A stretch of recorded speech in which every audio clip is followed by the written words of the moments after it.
धवळेश्वराय नमः।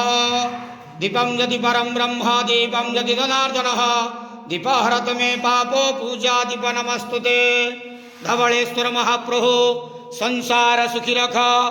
आज शिव चतुर्दशी शुभ गुरुवार रे बेढ़ा उपवास रे समस्त भक्त मान आशीर्वाद कर। जो जो भक्त माने आपण पाखरे मानसिक रखिछंती तांक मानसिक पूर्ण कर। कर्म क्षेत्र नदी कर इष्टमान खंडन कर। महाप्रभु धवळेश्वराय नमो नमः। प्रभु कर चरण कुतुंबः कायदं कर्मजं वः श्रवण नयन तंबा मानसं वापराधं पीतम भीतं वा सर्वमेतत्क्षमास्वं। जय जय करुणाब्दे श्री महादेव शंभो। धवळेश्वर महाप्रभु संसार सुखी रखंत आनंद केवार। हरि बोलो। आज शिव चतुर्दशी बेढ़ा उपवास रे समस्त भक्त मानंको आशीर्वाद करंत आनंद केवार। हरि बोलो। ओम नमः शिवाय। धवळेश्वराय नमः।